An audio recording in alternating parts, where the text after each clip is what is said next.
दोस्तों आज के इस वीडियो में हम आपका एक चैप्टर था वर्ण और जाति। तो आज हम इसके सेकंड लेक्चर को देखेंगे। सेकंड लेक्चर में हम इसे पूरी तरह कवर करेंगे, तो प्लीज़ वीडियो को पूरा देखना ताकि सारी चीज़ें आप आसानी से समझ सकें। तो दोस्तों उम्मीद करता हूँ आपने फर्स्ट लेक्चर जरूर देखा होगा।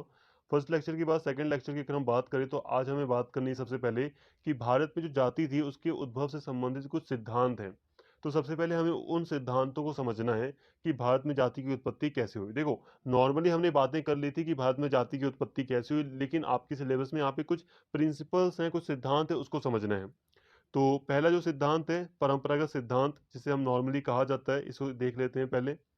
परंपरागत सिद्धांत का मानना है कि जाति व्यवस्था दैवी देवी मूल से उत्पन्न हुई है और इस सिद्धांत के अनुसार जाति व्यवस्था वर्ण व्यवस्था का विस्तारित रूप है, जहाँ चारों वर्ण ब्रह्मा जी के शरीर से उत्पन्न हुए थे, जिसमें पद अनुक्रम के शीर्ष पर ब्राह्मण थे, मुख्य रूप से शिक्षक और बुद्धिजीवियों जीवी थे और ब्रह्मा के सिर से बने थे। देखिए दोस्तों, जो परंपरागत सिद्धांत है वर्ण व्यवस्था की उत्पत्ति का, वो मानता है कि वर्ण व्यवस्था की उत्पत्ति दैवीय मूल से हुई है, मतलब कि देवताओं से संबंधित शक्ति के द्वारा इसकी उत्पत्ति की गई है।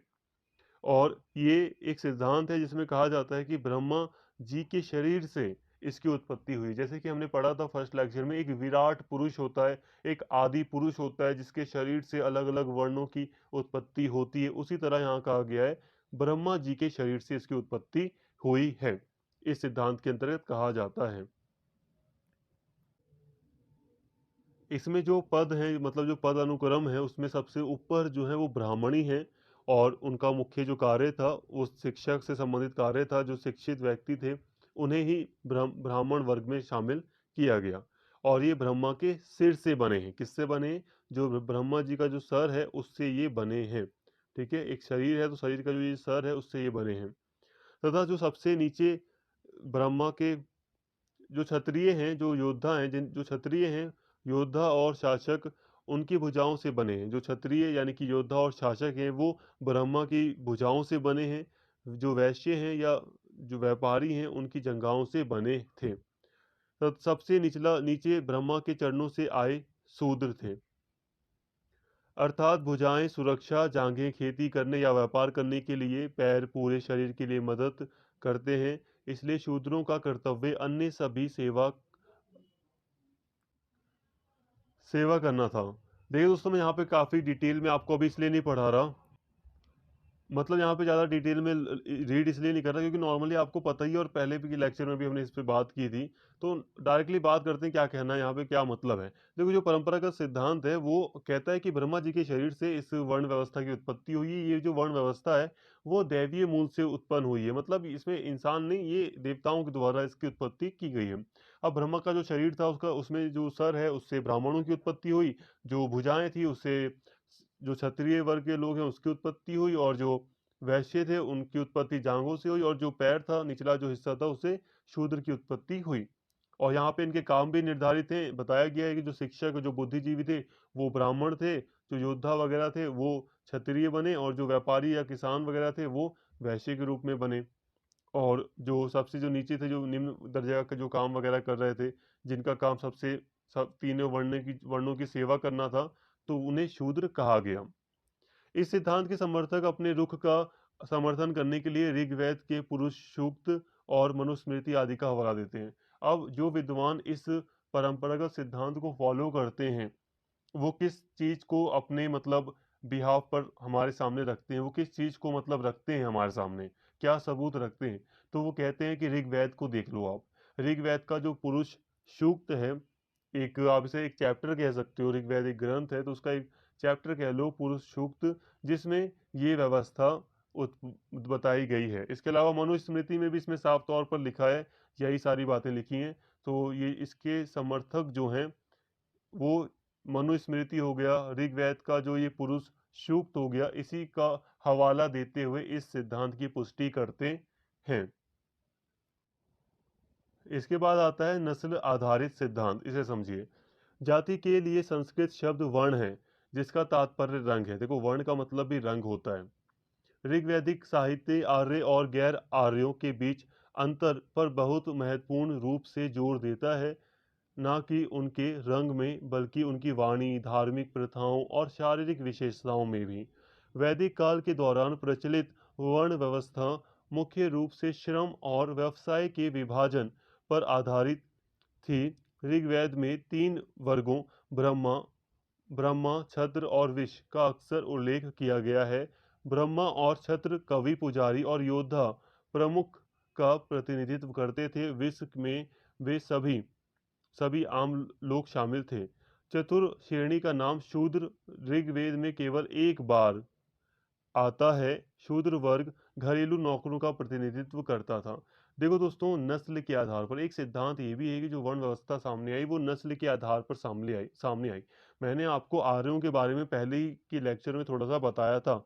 यहाँ पे वही चीज़ मैं आपको दोबारा बता रहा हूँ कि जो आर्य लोग थे उन्हीं के द्वारा जब जब वो लोग आए भारत में, पश्चिमी भारत में जब वो आए, धीरे धीरे आने आने शुरू हुए, तो उन्हीं के द्वारा फिर ये वर्ण व्यवस्था को काफ़ी विस्तारित किया गया, वर्ण व्यवस्था लाई गई। हालांकि ये कहीं और से नहीं लाए थे। जब भारत में ये लोग बस गए तो इन्होंने वर्ण व्यवस्था को काफ़ी ज़्यादा मजबूत रूप दिया, वर्ण व्यवस्था स्थापित की भारत में। तो इसी में हम देखते हैं कि जो आर्य लोग थे वो तो नॉर्मली 3 वर्णों में रह रहे थे। 3 वर्ण मतलब समझते हैं, जो ऊंचे वर्ण हैं, 3 वर्ण जो ऊंचे ऊंचे जो वर्ण हैं उसमें वो रह रहे थे। लेकिन जो आर्य नहीं थे, जो अनार्य थे, उन उनमें अंतर करने के लिए ये वर्ण व्यवस्था सामने आ गई। जैसे कि वर्ण व्यवस्था में मतलब यहाँ पे कहा जा रहा है नस्ल के आधार पर कि जो आर्य लोग थे और जो गैर आर्य थे, जो आर्य नहीं थे, उनकी वाणी में अंतर था, बोलने के तरीकों में, उनकी प्रथाओं में अंतर था, शारीरिक विशेषताओं में, रंग वगैरह में भी अंतर था, शरीर की बनावट में भी थोड़ा बहुत अंतर था। तो यहाँ पे कहा जा रहा है, सिंपल मतलब कहने का ये है कि जो आर्य लोग भारत में आए तो वो आर्य थे, ठीक है, वो आर्य थे, और जो आर्य नहीं थे वो मतलब जो भारत में पहले से ही रह रहे थे वो लोग गैर आर्य व्यक्ति थे। अब आर्य व्यक्तियों में और गैर आर्य व्यक्ति में नस्लीय आधार पर काफी अंतर था और इसी के कारण वर्ण व्यवस्था का उद्भव हुआ और ये सारी चीजें सामने सामने आई। नॉर्मली ये माना जाता है कि ऋग्वेद में नॉर्मली आप देखोगे कि जो ऋग्वैदिक काल वगैरह था उसमें 3 वर्ण ही होते थे। ये जो शूद्र वर्ण है ये बाद में आया, शामिल हुआ। कहने का मतलब आप ये समझ सकते हैं कि ये जो व्यवस्था थी इसमें पहले 3 वर्ग थे ही और ये काफी लचीली थी, लेकिन शूद्र जैसी व्यवस्था धीरे धीरे जो गैर आर्य व्यक्ति थे उनको उनको दे दिया गया शूद्र का स्थान। मैक्सिमम मैक्सिमम वैसे यही माना गया, जो आर्य नहीं थे व्यक्ति नॉर्मली, जो हार गए थे, लड़ाइयाँ वगैरह हुई थी, काफी इतिहास है वो अलग चीज है। तो जो आर्य व्यक्ति थे उनका प्रभुत्व था और जो गैर आर्य थे जो नॉर्मली एक तरह से एक दास की स्थिति में थे, तो उनको उन्होंने शूद्र का दर्जा दिया। तो ये वर्ण व्यवस्था हमें देखने को मिलती है जिसमें ऋग्वेद में शुरुआत में हमें 3 वर्ण देखने को मिलते हैं, लेकिन आगे चलकर इसमें फिर एक चौथा वर्ण जुड़ जाता है, शूद्र। तो आप इसे कुछ ऐसा समझ सकते हैं कि शूद्र धर्म ये सॉरी शूद्र ये जो वर्ण है ये शुरू से वर्ण व्यवस्था का हिस्सा नहीं था, लेकिन धीरे धीरे जैसा कि आप जानते हैं कि वर्ण व्यवस्था कठोर होती गई, इसलिए ये शूद्र का स्थान सामने आ गया। और फिर इस शूद्र के स्थान के चलते धीरे धीरे इसमें अछूत को भी शामिल किया गया। अछूत का मतलब कुछ शूद्र व्यक्तियों को ही अछूत का दर्जा दे दिया गया, जो काफी ज्यादा निम्न स्थिति थी, आप कल्पना भी नहीं कर सकते उस स्थिति की। इन्हें कभी आप पढ़ेंगे काफ़ी डिटेल में तो काफ़ी अच्छे से आपको पढ़ाया जाएगा। सिंपल है, कंफ्यूज मत होइए। कंफ्यूजन क्रिएट होगी क्योंकि अब अभी आपको इतनी सारी बड़ी बड़ी जानकारी दे दी जाए तो आप लोगों को कंफ्यूजन होगी। नए बैच के स्टूडेंट को अगर अभी आर्यों के बारे में पढ़ाया जाए, गैर आर्यों के बारे में अभी से ही पढ़ाया जाए तो काफ़ी प्रॉब्लम होगी, क्योंकि वैसे भी ये भी नहीं है कि आपको सिर्फ आर्यों के बारे में पढ़ाना है। ये भी तो नहीं है कि अलग से सिर्फ आपको एक वीडियो में आर्य बताया जाए, गैर आर्य पढ़ाया जाए। ये भी आपके सिलेबस में नहीं है। सिलेबस में है तो ऐसी चीज़ें जिसमें आपको आर्य और गैर आर्य को पढ़ना ही पड़ेगा, लेकिन आपको हल्का हल्का ही पढ़ाया जा सकता है अभी। इसको डिटेल में पढ़ाना यूजलेस है अभी आपके लिए। फिर भी आप काफ़ी समझ गए होंगे, काफ़ी बातें मैंने आपको बता दी। आप अगर सिंपल से चाहें तो नस्ल को आप ये समझ सकते हैं, नस्ल आधारित सिद्धांत, कि जो आर्य लोग थे और जो गैर आर्य थे उनकी नस्ल में अंतर था और उस अंतर को मतलब समाज में व्यवस्थित करने के लिए वर्ण व्यवस्था सामने आई। राजनीतिक सिद्धांत भी है। राजनीति आधारित सिद्धांत, इस सिद्धांत के अनुसार जाति व्यवस्था ब्राह्मणों द्वारा खुद को सामाजिक पद अनुक्रम की उच्चतम सीढ़ी पर रखने के लिए आविष्कार किया गया एक चतुर उपकरण है। डॉक्टर खुरिये कहते हैं कि भारत आर्य संस्कृति की एक ब्राह्मणी संतान है जिसे गंगा की भूमि में पाला गया और फिर भारत के अन्य हिस्सों में स्थानांतरित कर दिया गया। नॉर्मली ये कहा गया कि गंगा में स्पेशली जो गंगा का जो मैदान है उत्तर प्रदेश वगैरह का या दिल्ली वगैरह का ये जो एरिया है पूरा, ये जो मैदान है, इसमें स्पेशली रह रहे थे ये जो आर्य लोग थे। तो यहाँ पर कहा गया, डॉक्टर खुरे एक विद्वान है आधुनिक भारत के, इनके द्वारा कहा गया कि वर्ण व्यवस्था स्पेशली उत्तरी भारत में पनपी थी, जिसे पूरे भारत में फिर फैला दिया गया। हालांकि आर्य मैक्सिमम जो सिंध का जो एरिया था वहां पर बसे थे, जो जहाँ पे आज पाकिस्तान वगैरह है, पंजाब है हमारा, हरियाणा है, ये मुख्य स्थान हैं आर्य जाति के। ऐसा इसलिए क्योंकि ऋग्वेद में हमें सिंधु नदी का नाम ज्यादा दिखाई देता है, गंगा नदी का नाम आपको नहीं मिलेगा। गंगा का नाम तो 3-4 बार आया होगा मुश्किल से शायद। तो यहाँ पे कहा गया राजनीति आधार पर वर्ण व्यवस्था की उत्पत्ति हुई है। इससे आप कंफ्यूज मत होइए, यहाँ पे आप कंफ्यूज ही हो रहे होंगे इसके इसको लेकर। कंफ्यूज मत होना। यहाँ पे आप सिंपल सी बात करें तो आप इसको इस पॉइंट को लीजिए कि राजनीति आधारित सिद्धांत कहता है कि ब्राह्मणों ने अपने आप को राजनीतिक रूप से मजबूत रखने के लिए, अपने आप को पूरी व्यवस्था में सबसे ऊपर रखने के लिए ऐसी वर्ण व्यवस्था बना दी। उन्होंने वर्ण व्यवस्था में अपने आप को ऊंचा स्थान देने के लिए वर्ण व्यवस्था का आविष्कार किया।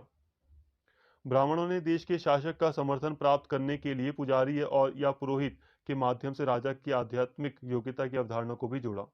छोड़ो ये, यहाँ तक ठीक है। अब हम बात करते हैं व्यावसायिक आधारित सिद्धांत। अब ये व्यावसायिक आधारित सिद्धांत क्या कहता है? ये कहता है कि जाति पद अनुक्रम व्यवसाय के अनुसार है। जिन व्यवसायों को बेहतर और सम्मानजनक माना जाता था, उन्होंने उन व्यक्तियों को उन लोगों से बेहतर बना दिया जो गंदे व्यवसाय में लगे हुए थे। देखिए दोस्तों, यहाँ पर व्यवसाय आधारित सिद्धांत कहता है कि व्यवसाय के आधार पर जाति व्यवस्था का उद्भव हुआ, यानी कि जो वर्ण व्यवस्था है उसका विकास हुआ। जो वर्ण व्यवस्था में जो निम्न काम करने वाले लोग थे उनको निम्न वर्ण का दर्जा दिया गया और फिर उनकी एक तरह से समाज में उनकी स्थिति भी निम्न बन गई। इसके अलावा एक सिद्धांत है कर्म और धर्म आधारित। तो इसके बाद एक धर्म और एक कर्म आधारित सिद्धांत है। धर्म और कर्म आधारित सिद्धांत यही कहता है कि व्यक्तियों के कर्म के आधार पर, जो व्यक्ति के काम थे उसी के आधार पर जाति व्यवस्था की उत्पत्ति हुई। अभी से हम रीड कर लेते हैं। कर्म और धर्म सिद्धांत भी जाति व्यवस्था की उत्पत्ति की व्याख्या करते हैं, जबकि कर्म सिद्धांत यह विचार रखता है कि एक आदमी पिछले अवतार में अपने कार्यों के परिणाम के कारण एक विशेष जाति में पैदा हुआ। धर्म का सिद्धांत बताता है कि एक आदमी जो जाति व्यवस्था और उस जाति के सिद्धांतों को स्वीकार करता है जिससे वह संबंधित है, धर्म के अनुसार रह रहा है। अपने धर्म की पुष्टि अमीर उच्च जाति में उसके जन्म पर भी होती है और उल्लंघन निम्न और गरीब जाति में जन्म देता है। देखिए दोस्तों, यहाँ पर सिंपल सा कहा जा रहा है कि एक कर्म सिद्धांत है जो ये बताता है, कर्म और धर्म सिद्धांत है ये बताता है कि व्यक्ति ने पिछले जन्म में, ये जब व्यक्ति का मतलब पहले का जो जन्म था, उसमें व्यक्ति ने जो भी काम किए, जो भी कार्य किए, उसी के परिणाम स्वरूप उसे इस जन्म में, इस अवतार में उसे उसी जाति वर्ण व्यवस्था में शामिल किया गया है।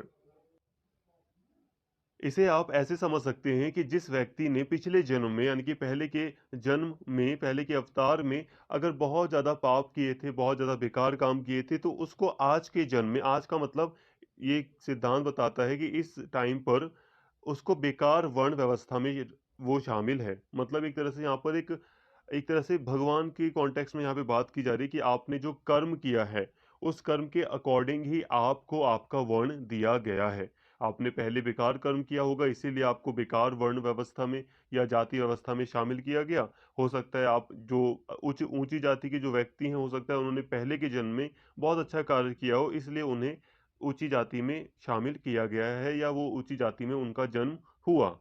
तो ये कर्म सिद्धांत यही बताता है कि आपने कर्म जैसा किया उसी हिसाब से उसी जाति में आपका जन्म हुआ है। इसी तरह यहाँ पे कहा गया है कि जो धर्म है वो यही बताता है कि अगर कोई व्यक्ति ऊंची जाति का है और वो आज के टाइम पर बहुत ज़्यादा मतलब जो नियम वगैरह हैं जाति से संबंधित उसका उल्लंघन करता है या गलत काम करता है, तो उसका जो पुनर्जन्म होगा वो निम्न जाति में ही होगा। तो यहाँ पर आप इस धारणा को समझ सकते हैं, कर्म और धर्म का सिद्धांत यही कहता था। देखिए दोस्तों, ये एक इम्पॉर्टेंट टॉपिक है, बहुत ज़्यादा इम्पॉर्टेंट टॉपिक है, क्योंकि जब आप समझेंगे आगे, तो आगे की बातों को जब आप आगे के सेमेस्टर्स में पढ़ेंगे, तो आपको काफ़ी समझ में आएगा कि ये जो जाति व्यवस्था थी, ये बनी इसलिए भी रही क्योंकि जो शूद्र लोग थे, उनके ऊपर अत्याचार इसलिए भी होते रहे क्योंकि ये जो लोग थे, जो निम्न जाति के लोग थे, वो यही मानते थे कि ये जो व्यवस्था है वो भगवान ने हमारे लिए बनाई है और हमने पहले के जन्म में बेकार कार्य किया होगा, इसीलिए मेरा या किसी व्यक्ति का जन्म इस गरीब जाति में हुआ है या निम्न जाति में हुआ है। तो ये लोगों के अंदर ये धारणा बन गई थी। इस सिद्धांत ये हमें यही बताता है। भारत का दौरा करने वाले चीनी विद्वान हुइंग त्यांग त्यांग्स ने लिखा है कि भारत देश में ब्राह्मणवाद प्रभावी था, समाज की व्यवस्था पर जाति का शासन था और कसाई, मेला ढोने वालों, मैला जो मैला होता है, मैला गंदी चीज, मैला ढोने वालों जैसे अशुद्ध व्यवसायों का पालन करने वाले व्यक्तियों को शहर से बाहर रहना पड़ता था। अब एक चीनी विद्वान था जिसने भारत का दौरा किया था, तो वो लिखता है, लगभग ये हेन सांग जो एक चीनी विद्वान था, इसने भारत का दौरा किया था प्राचीन भारत में। तो ये बताता है कि ब्राह्मणवादी व्यवस्था पूरे भारत में काफी प्रबल रूप से लागू थी। समाज व्यवस्था में जाति व्यवस्था का शासन था और जो निम्न कार्य करने वाले जो लोग थे, जैसे कि कसाई हो गए, जो मैल वगैरह साफ करने वाले, जो पशुओं के शरीर को मतलब पशुओं के शरीर से काम करने वाले, जो चमड़े वगैरह का काम करने वाले जो लोग थे, उनको उनको गांव से जो मुख्य जो शहर था, मुख्य जो गांव था, उससे बाहर रहना पड़ता था। तो दोस्तों, उम्मीद करता हूँ यहाँ तक आपको सारी बातें क्लियर हो गई होंगी। यहाँ तक हमने बात कर ली भारत में जाति व्यवस्था के उद्भव का जो सिद्धांत था, उसको हमने समझ लिया, जो प्रमुख सिद्धांत थे भारत में जाति व्यवस्था के। अब हम बात करते हैं जाति व्यवस्था की प्रमुख विशेषताओं के, कि आखिर ये जो जाति व्यवस्था थी, इसकी विशेषताएं क्या थी। मतलब ये जो जाति व्यवस्था थी, उसमें क्या क्या विशेषताएं थी, इसको हम देख लेते हैं, क्या कैरेक्टरिस्टिक्स थे। तो यहाँ पे समाज का विभाजन जल्दी से देखते हैं दोस्तों। तो जाति व्यवस्था की एक विशेषता थी कि जाति व्यवस्था ने समाज को विभाजित कर दिया था, समाज को अलग अलग वर्गों में, अलग अलग जातियों के अंतर्गत बांट दिया था। इसके अलावा पद अनुक्रम, जाति व्यवस्था की दूसरी विशेषता थी पद अनुक्रम। पद अनुक्रम का मतलब है कि समाज में पद निर्धारित कर दिए गए, एक ऊंचा पद था, एक उससे नीचा पद, एक सबसे नीचा पद। जैसे कि सबसे ऊंचा जो पद था वो ब्राह्मणों का पद था, जो ब्राह्मण थे वो सबसे सर्वोच्च थे, फिर क्षत्रिय, फिर वैश्य और फिर शूद्र। तो ये पद अनुक्रम में विभाजित कर दिया समाज को इसने, जाति व्यवस्था ने। इसके अलावा एंडोगैमी, एंडोगैमी का मतलब है सवर्ण विवाह। मतलब जाति व्यवस्था ने भारत में जो समाज था उसके अंतर्गत एंडोगैमी को यानी कि सवर्ण विवाह को बढ़ावा दिया। देखो क्या हुआ कि जो जाति थी उसी के अंदर विवाह हो सकते थे, जो शादी वगैरह थी वो जाति के अंदर ही हो सकती थी। तो जाति व्यवस्था ने एक चीज लागू कर दी कि विवाह के संबंध में जो वर्ण व्यवस्था थी उसी को लागू किया, कि वर्ण के बाहर या जाति के बाहर विवाह पर प्रतिबंध लगा हुआ था। इसी में हम देखते हैं कि एक जाति या उपजाति के सदस्यों को अपनी जाति या उपजाति के भीतर ही, अंदर ही शादी करनी चाहिए। ये एंडोगेमी का सिद्धांत था। देखो दोस्तों, अलग अलग जाति में भी अलग अलग गोत्र सामने आ गए थे और उस गोत्र के तहत निश्चित किया जाता था कि आपको अपनी जाति के किस गोत्र से शादी करनी है। मतलब यह है कि जाति के अंदर भी एक छोटा समूह विकसित हो गया। जैसे कि अलग अलग जातियां, जैसे कि लुहार ले लो, सुनार ले लो, तो ये जो जातियां हैं, इनके अंदर भी आप अलग अलग गोत्र देखोगे, अलग अलग मूल देखोगे, अलग अलग मूल के लोग हैं, अलग अलग गोत्र के लोग हैं। जाति एक है लेकिन उस जाति के अंदर भी कई सारी उपजातियां हैं। तो विवाह को उस जाति के अंतर्गत ही निश्चित कर दिया गया कि जाति के बाहर विवाह नहीं होगा। अगर वो कोई विवाह जाति के बाहर होता था तो उसको बहिष्कृत कर दिया जाता था, उन जोड़ों को जो शादी करते थे बहिष्कार किया जाता था। भोजन और पेय पर प्रतिबंध, अब जो खाने पीने से संबंधित जो सामान था उस पर भी कई तरह के प्रतिबंध लग गए थे। जैसे कि जो ब्राह्मण थे वो सिर्फ कुछ जातियों से ही खाना खा सकते थे, वो सभी लोगों का, जो स्पेशली जो निम्न जाति के लोग थे उनसे कुछ भोजन नहीं लेते थे। इसके अलावा जो निम्न जाति के लोग थे वो बड़े लोगों के यहाँ भोजन नहीं ले सकते थे। इसके अलावा जाति व्यवस्था ने एक विशेष नाम को बढ़ावा दिया कि प्रत्येक जाति का एक विशेष नाम होता था। जाति व्यवस्था की एक विशेषता है कि प्रत्येक जाति का एक नाम होता था। शुद्धता और प्रदूषण की अवधारणा। अब जाति व्यवस्था की एक विशेषता थी कि इसने जाति व्यवस्था ने शुद्धता और प्रदूषण की अवधारणा को बढ़ावा दिया। ये क्या है? देखो, अब सभी जो जातियां थी उसमें शुद्धता का विचार सामने आया। इसने शुद्धता का विचार का मतलब था कि हमें अपनी जाति के जितने भी नियम है उसको फॉलो करना है, और जो अशुद्ध लोग हैं, जैसे कि जो निम्न जाति के लोग थे, जो निम्न काम करने वाले लोग थे, उनको अशुद्ध बना दिया गया और उससे दूर रहने की बात की गई। ये था प्रदूषण। ठीक है, शुद्धता और प्रदूषण का मतलब था कि अशुद्ध लोगों के साथ जो निम्न कार्य करने वाले व्यक्ति थे उनसे दूर रहना और अपने आप को शुद्ध रखना। इसके साथ ही जाति पंचायत। जाति पंचायत क्या है? देखो, वर्ण जाति व्यवस्था की एक विशेषता थी जाति पंचायत। देखिए दोस्तों, प्रत्येक जाति की अपनी अलग पंचायत होती थी। कहने का मतलब है जैसे कि जो सुनार जाति है, अब सुनार को ले लो तो उसमें आप देखोगे कि इनकी अपनी अलग ही सभा बैठेगी। जो बड़े बड़े मेंबर होंगे, बुजुर्ग वगैरह होंगे, सीनियर लोग होंगे, अमीर आदमी होंगे, उनकी अपनी अलग सभा बैठेगी और वो कोई निर्णय लेंगे। इसी तरह दूसरी जाति के कोई व्यक्ति है, कोई कुम्हार जाति ले लो, लोहार ले लो, तो ये जो जातियां हैं इनकी अलग अलग अपनी पंचायत रही है, अपनी जाति से संबंधित पंचायत रही है। कहने का मतलब है एक गांव है, ठीक है, एक गांव में कई जाति वर्ग के लोग रह रहे हैं, ब्राह्मण भी हैं, क्षत्रिय भी हैं, दूसरे भी लोग रह रहे हैं। ठीक है, हालांकि हो सकता है किसी जाति के लोग मुख्य रूप से हों, लेकिन फिर भी एक गांव होता है या कुछ गांव होते हैं जिनकी अपनी एक पंचायत होती है। ठीक है, अब यहाँ पर ये जो सिंपल सी जो पंचायत जिसका नाम आप सुनते आए हैं, ये जाति पंचायत से अलग इस तरह से है क्योंकि जाति पंचायत सिर्फ एक जाति के अंतर है। ये पंचायत सबके लिए होती है, लेकिन कई सारे मामले क्या होते हैं, इस जाति के अंतर्गत ही सिमट जाते हैं। जाति की अपनी पंचायत होती है, बड़े बुजुर्ग अपनी जाति में फैसला ले लेते हैं, जो भी निर्णय होता है वो आपस में ले लेते हैं और फिर आगे फैसले को जाने नहीं देते, यहीं पर उसे सॉल्व करने की कोशिश करते हैं। तो ये जाति पंचायत रही है। आप देखते हो, आप अपने परिवार में देख सकते हो, अगर आप किसी जाति व्यवस्था से संबंधित हो तो आप देखोगे कि आपके घर में भी कोई कभी कोई मतलब आपके परिवार में, आपके खानदान में कभी कोई दिक्कत हो जाए, कुछ डिसीजन वगैरह लेने पड़ जाते हैं, कोई निर्णय जरूरी हो जाता है, तो कई बड़े जो बुजुर्ग वगैरह, जो बड़े आदमी होंगे, बड़े बुजुर्ग होंगे, परिवार के सदस्य होंगे, वो आपस में बैठते होंगे, मिलते होंगे, फिर डिसीजन लेते होंगे कि हमें क्या करना है, क्या फैसला है। तो कई सारी चीजें हैं, यही है जाति पंचायत। तो यहाँ पर हमने जाति की विशेषताओं को बहुत ही कम शब्दों में समझने की पूरी कोशिश की। अब हम बात करते हैं जाति व्यवस्था के कार्य की। अब जाति व्यवस्था के क्या कार्य थे, इसे जल्दी से समझो, डिटेल में नहीं जाना बहुत। जाति व्यवस्था के दोस्तों कार्य यही थे कि जाति व्यवस्था के तहत जो जो व्यवसाय वगैरह था उसको निश्चित कर दिया गया, उसको वंशानुगत कर दिया गया। जो व्यवसाय था, जैसे कि आपका कोई भी काम था, जैसे कि लोहार का बेटा लोहार, तो ये वंशानुगत हो गया आपका व्यवसाय। जाति व्यवस्था का ये कार्य था कि उसने व्यवसाय को, व्यापार को, काम को एक जाति से दूसरी जाति में स्थानांतरित नहीं किया, एक जाति के अंतर्गत वंशानुगत कर दिया उसको, कि आज अगर किसी का बेटा लोहार है तो उसका बेटा भी लोहार ही बनेगा, कोई कुम्हार है तो उसका बेटा कुम्हार ही बनेगा। तो ये निश्चित कर दी गई। इसके अलावा इसने कई सारे नियम वगैरह बना दिए, जैसे कि विवाह से संबंधित नियम बना दिए, और दूसरे कई सारी जाति से व्यवस्था से संबंधित इसने समाज के लिए कई सारे नियम बनाए। तो मुख्य रूप से यही कार्य थे जाति व्यवस्था के, इसे ज़्यादा डिटेल में हमें नहीं पढ़ना था। अब मेनली बात करते हैं जाति व्यवस्था की क्या खामियां थी, क्या कमियां थी। देखिए दोस्तों, जाति व्यवस्था की सबसे बड़ी जो कमी थी वो यही थी कि इसने शूद्रों को सबसे ज़्यादा निम्न स्थान दे दिया। जो शूद्र व्यक्ति थे, जिन्हें शूद्र कहा गया, उन्हें बहुत ज़्यादा निम्न स्थान दिया, जिसके तहत उनका विकास नहीं हो पाया। और आज भी हम देखते हैं, आज भी जो दलित लोग रहे हैं, जिनमें बहुत सारे शूद्र शामिल हैं, जो दबे कुचले लोग रहे हैं, आज भी हम उनकी स्थिति देखते हैं, वो आज भी समाज में उतनी अच्छी नहीं हो पाई है, आज़ादी के इतने सालों बाद भी।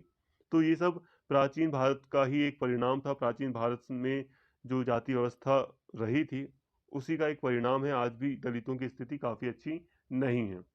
तो यहाँ पे एक सबसे बड़ी खामी यही है कि दलित जो लोग थे, जो शूद्र लोग थे, उनकी स्थिति में मतलब सुधार नहीं हो पाया। उन्हें सबसे बड़ी जो खामियां हैं ये, देखो, जाति व्यवस्था की जो कमी ये है कि इसने एक वर्ग को, एक वर्ग जो जो शूद्र वर्ग था, उसको पूरी तरह समाज से अलग कर दिया। मतलब ये है कि मान लो एक मैक्सिमम नंबर ऑफ पीपल है। अब देखो, शूद्रों की संख्या कुछ कम तो नहीं है। मैक्सिमम अगर हम देखें तो 20% भारत की मानी जाती थी आज़ादी के टाइम पर। हम देखते हैं कि 20% जनसंख्या शूद्रों की मानी जा रही थी। एग्जैक्ट मुझे याद नहीं है, वैसे लगभग 20% शूद्र व्यक्ति थे। आप खुद सोचो कि 20% कम तो नहीं होता पूरी आबादी का। अब इतनी बड़े प्रतिशत को आपने पूरी तरह जो भी मतलब वाद जो व्यवस्था थी उसके तहत जो जाति व्यवस्था को स्थापित किया गया उसके तहत जो शूद्र व्यक्ति थे उनको पूरी तरह जो बौद्धिक कार्य होता है, जो विवेक से संबंधित, जो दिमाग से संबंधित जो कार्य होते हैं, जैसे कि पढ़ाई का कार्य हो गया, फिलोसफर का जो कार्य हो गया, चिंतन करना किसी चीज को लेकर, दिमाग लगाना, कुछ क्रिएटिव करना, कुछ नया बनाना, आविष्कार करना, कुछ मतलब इस कार्य से पूरी तरह आपने इस समाज को अलग कर दिया और आपने इस समाज को पूरी तरह क्या कहा कि आपका काम है बस तीनों वर्णों की सेवा करना। तो इस तरह एक बड़े वर्ग को इसने पूरी तरह समाज से हटा दिया। अब दूसरी चीज यहां पर समझिए, जाति व्यवस्था की सबसे बड़ी जो खामी रही है आपको समझ में आएगी मेडाइवल टाइम में। मेडाइवल टाइम में आप देखिए, जो आप मेडाइवल हिस्ट्री देखेंगे, मध्यकालीन भारत देखेंगे, जब भारत पर इस्लामी शासन का आक्रमण हुआ, आप खुद सोचिए कि भारत में इस्लामिक शासन कैसे टिक गया। भारत में इस्लामिक जो आक्रमण हुए थे आखिर वो कैसे इतना ज्यादा अच्छे से भारत में स्थापित हुए। इस्लामिक जो शासक मतलब इस्लामिक जो शासक थे उन्होंने अपना शासन इसलिए भी भारत में स्थापित कर पाए वो लोग क्योंकि जाति व्यवस्था ने भारतीय सेना को कमजोर कर दिया था, भारतीय जो स्टेट थी उसको कमजोर किया था। देखो, जाति व्यवस्था ने कहा कि युद्ध करना सिर्फ और सिर्फ क्षत्रियों का ही काम है। युद्ध करना सिर्फ और सिर्फ किसका काम है? एक वर्ग क्षत्रिय का। अब ब्राह्मण इसमें शामिल नहीं थे युद्ध करने के लिए, जो वैश्य थे वो इसमें बिल्कुल शामिल नहीं थे, जो शूद्र थे उन्हें तो पूरी तरह ही मना किया गया था कि आपका काम तो बस तीनों की सेवा करना है। तो आप खुद सोचो कि सिर्फ सारा का सारा बोझ एक वर्ण के ऊपर आ गया था। हालांकि इस वर्ण ने भी अपनी अपने पद का फायदा उठाया, ऐसा नहीं कह सकते कि क्षत्रिय अच्छे थे या बेकार थे, ऐसा कुछ नहीं। यहाँ पे हम प्रैक्टिकली देख रहे हैं कि एक वर्ण के को कह दिया गया कि आपका काम युद्ध करना है और तीन वर्ण साइड हो गए, साइड रख दिया गया तीनों को। तो यहाँ पे जब हम देखते हैं शासन के मामले में तो आप देखोगे मध्यकालीन भारत में इस्लामिक शासन पूरी तरह भारत में मतलब अपने पैर जमा पाया, मजबूती से शासन हो पाया इस्लामिक शासन, तो उसका कारण यही था कि जाति व्यवस्था ने भारतीय समाज को कमजोर कर दिया था। आप सुनेंगे जो मोहम्मद गजनी था, मोहम्मद गजनी कहता है कि मुझे देखो मुझे एग्जैक्ट याद नहीं आ रहा, जब उसने सोमनाथ मंदिर पर आक्रमण किया था, जो गुजरात में सोमनाथ मंदिर है उसमें आक्रमण किया था, तो गजनी कहता है, मोहम्मद गजनी कहता है कि भारत में मुझे जो अपनी सेना के लिए, अपने लोगों के लिए जो खाने पीने का जो सामान था या जो ऊंट वगैरह थे वो हासिल करने में कोई दिक्कत नहीं हुई। मतलब ये कि इतनी दूर से वो आया, जो मोहम्मद गजनी था वो अफगानिस्तान से होते हुए इतनी दूर से भारत के गुजरात में आया और इतने रास्ते में भारतीय कई सारे भारत के लोगों ने उसकी मदद भी की। हालांकि उसको कई सारे विद्रोह का भी सामना करना पड़ा, कई सारे कबीलों ने उसके ऊपर आक्रमण भी किए, लेकिन वो अपने कार्य में सफल रहा क्योंकि कई सारे भारतीयों ने उसकी हेल्प भी की थी। क्यों की थी? क्योंकि उन्हें फर्क नहीं पड़ रहा था। फर्क इसलिए नहीं पड़ रहा था क्योंकि जाति व्यवस्था ने तो सभी कार्यों को निश्चित कर दिया था। सबका अपना अपना सबका फोकस अपने कार्यों पर था। जो वैश्य थे उनका फोकस अपने व्यापार पर था, अपनी किसानी खेती पर था। बस क्षत्रिय का जो काम था वो युद्ध में था। तो ये सारी कमियां थी, एक बहुत बड़ी कमी थी जाति व्यवस्था की। अब हाँ, एक चीज मैं आपको समझा दूं कि बहुत लोग कहेंगे कि नहीं सर, सेना में तो कई ब्राह्मण भी शामिल थे, कई वैश्य भी शामिल थे और कई हो सकता है शूद्र भी शामिल हो। शूद्र का तो एग्जाम्पल नहीं लिखता। देखो, ब्राह्मण और वैश्य शामिल थे सेना में, ऐसी बात नहीं है, लेकिन ये अपवाद स्वरूप थे। मतलब ये है कि इनको इतना प्रोत्साहित नहीं किया गया क्योंकि जाति व्यवस्था ने इतना प्रोत्साहित वैश्यों और ब्राह्मणों को नहीं किया सेना में भर्ती के लिए। तो ये यहाँ पे ये जाति व्यवस्था की एक कमी थी। तो जाति व्यवस्था की हमने कमियों को देख लिया कि इसने शूद्रों के साथ बहुत ही ज्यादा नाइंसाफी की, या शूद्रों का मतलब एक तरह से अत्याचार हुआ जाति व्यवस्था में, और इसने भारतीय समाज को कमजोर किया। अब बात करते हैं कि जाति व्यवस्था भारत के लिए अद्वितीय। देखो दोस्तों, भारत के लिए जो भारत की जो ये जाति व्यवस्था है वो अपनी एक अनोखी जाति व्यवस्था है। यूं तो जाति व्यवस्था हमें दूसरे देशों में भी मिल जाएगी, जापान में भी मिल जाएगी, चीन में भी कहा जाता है जाति व्यवस्था आपको दिख जाएगी। लेकिन जो दूसरे देश है वहां पर जो जाति व्यवस्था है वो थोड़ी अलग तरह की है। जैसे भारत में एक पूरी तरह व्यवस्थित जाति व्यवस्था नहीं है। भारत की जाति व्यवस्था का अंदाजा या मजबूती का अंदाजा इसी बात से लगाया जा सकता है कि जो जाति व्यवस्था भारत के आज से 2500 साल पहले, आज से लगभग 3000 साल पहले जो भारत में थी, वो आज भी पूरी तरह कायम है। हालांकि ये 3500 मतलब लगभग 3500 साल पहले से ही वर्ण व्यवस्था शुरू हो गई थी। उस समय ये लचीली थी, लेकिन फिर धीरे-धीरे कठोर होते-होते आज हम देखते हैं कि अब भारत आज़ाद भी हो गया है, सब कुछ हो गया है। कितनी ज़्यादा मतलब हम लोगों ने अब अवेयर भी हो गए हैं कि हमें जातिगत भेदभाव नहीं करना है। बहुत सारी चीज़ें हैं, सब कुछ होने के बाद भी आप इस बात से अंदाज़ा लगा सकते हो कि आज भी जाति व्यवस्था इतनी मजबूत है, तो आप समझ सकते हो कि भारत की जाति व्यवस्था कितनी ज़्यादा प्रबल रही है। आज भी आप जाति व्यवस्था के लिए आप गाँव में जाकर देख सकते हैं कि आपको साफ-साफ जाति व्यवस्था देखने को मिलेगी। और आप खुद की जाति में भी देख सकते हैं, मैक्सिमम आप देखेंगे कि जातिगत नियम आज भी फॉलो किए जाते हैं। तो भारत के लिए ये अद्वितीय है, हालाँकि बहुत सारे देशों में है, लेकिन भारत की जो जाति व्यवस्था है वो काफ़ी कठोर रही है। तो यहाँ तक हमें इन टॉपिक्स को कवर करना था, बहुत ज़्यादा डिटेल में नहीं करना था, हल्का-हल्का ही करना था, इसलिए यहाँ पे मैंने बस आपको समझा दिया है। अब हमें बात करनी है वर्ण और जाति में अंतर क्या है। देखो दोस्तों, अब ज़मीनी स्तर में मैं बताता हूँ हकीकत क्या है। देखो, अभी हम जब मैं यहाँ पे आपको जाति समझा रहा था ना, तो आप वर्ण व्यवस्था भी इसे कह लो, कोई दिक्कत नहीं है। जाति व्यवस्था कह लो, वर्ण व्यवस्था कह लो, कोई दिक्कत नहीं है, क्योंकि मैक्सिमम लोग क्या, हम सभी जाति व्यवस्था और वर्ण व्यवस्था को एक साथ मानकर चलते हैं, एक सेम मानकर चलते हैं। हालाँकि अंतर है इसमें, बट अंतर पर अब फ़ोकस किया ही नहीं जाता। अगर हम अंतर पर फ़ोकस करेंगे तो हम पूरी तरह गुम हो जाएँगे और हमें हमारी समझ से सारी चीज़ें परे हो जाएँगी। इसलिए अंतर नहीं किया जाता, दोनों को हम सेम ही पढ़ रहे हैं। इसीलिए मैंने यहाँ पर जितना भी जाति के बारे में बताया, वो सब का सब वर्ण व्यवस्था पर भी लागू होता था।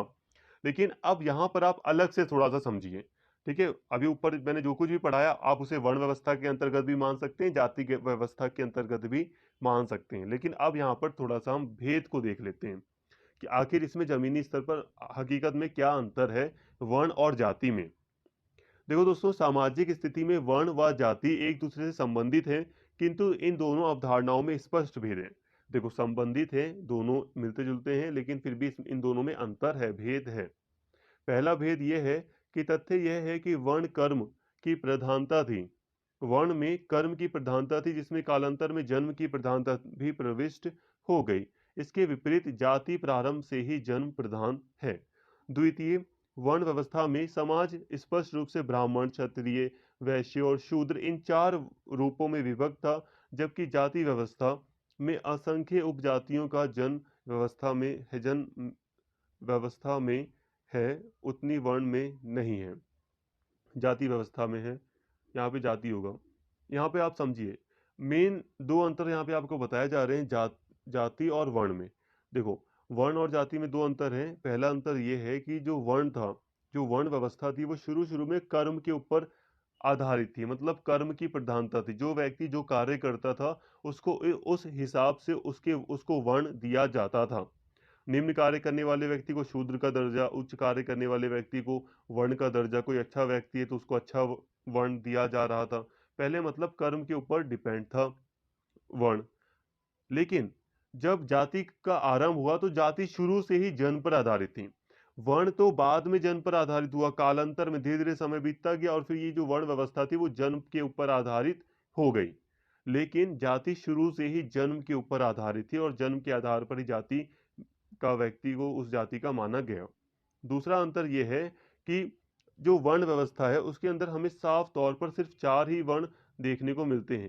साफ तौर पर एक ब्राह्मण हो गया, एक शूद्र और एक वैश्य और एक क्षत्रिय। तो हमें ये 4 वर्ण देखने को मिल जाते हैं स्पष्ट रूप से। 4 है, 4 के अलावा आपको ध्यान नहीं देना। लेकिन जब हम जाति की बात करते हैं तो जाति की संख्या असंख्य है। बहुत जातियाँ हैं। आप कभी देखेंगे कि ओबीसी में कौन-कौन सी जातियाँ आती हैं। जैसे कि बहुत सारे लोग ओबीसी में आते हैं, तो आप देखो कभी किसी राज्य की सूची निकाल कर कि उसमें कौन-कौन सी जातियाँ ओबीसी में शामिल हैं। तो आप देखोगे बहुत सारी जातियाँ हैं। तो बहुत सारी जातियाँ, अगर हम जातियों की बात करें तो जातियों में बहुत सारी हैं। तो यहाँ पे आपको दोनों में अंतर समझ में आ गया कि जाति शुरू से ही जन्म पर आधारित है और जाति में जो संख्या है वो असंख्य है, बहुत सारी संख्या है जाति की। तो यहाँ पे ये आपको अंतर समझ में आ गया, बट बस मैं यही कहूँगा, अंतर जब आपसे पूछे तो आप ऐसे ही अंतर बता सकते हो, लेकिन यहाँ पर आप जो भी बातें कर रहे हो, यहाँ पे हम जाति व्यवस्था की जो भी बातें कर रहे थे, वर्ण व्यवस्था की जो भी बातें कर रहे थे, वो यहाँ पे सिमिलर है। जैसे मैंने बोला जाति व्यवस्था की ये विशेषताएं थी, तो ये वर्ण व्यवस्था पर भी पूरी तरह लागू होती हैं। तो यहाँ पर आप इनको एक करके समझो। देखो, मन में आपको मन में पता होना चाहिए अंतर। आपको पता चल गया कि इन दोनों में स्पष्ट रूप से अंतर है और अंतर सिर्फ इतना ही है। आपको अंतर समझ में आ गया कि जन्म के आधार पर अंतर है और जाति की जो संख्या है वो ज़्यादा है, बस इतना आपको पता है। आप अपने अंदर ये समझ रखे रहो कि दोनों में अंतर है, लेकिन फिर भी जब आप इसे पढ़ो या कहीं भी पढ़ाओ तो नॉर्मली आप इसको एक करके ही पढ़ाओ या बताओ, या कहीं पर आंसर लिख रहे हो तो एक करके ही आप इसको आंसर लिखोगे। तो उम्मीद करता हूँ सारी बातें आपको समझ में आई होंगी और इस लेक्चर के साथ आपका ये जो चैप्टर था, ये पूरा का पूरा आपका जो चैप्टर है वो पूरी तरह खत्म होता है और उम्मीद करता हूँ सारी बातें आपको समझ में आ गई होंगी। तो दोस्तों प्लीज़, अगर वीडियो आपको अच्छी लगी हो तो प्लीज़ चैनल को सब्सक्राइब कर लें और इस वीडियो को ज़्यादा से ज़्यादा शेयर करें और लाइक करें। Thank you.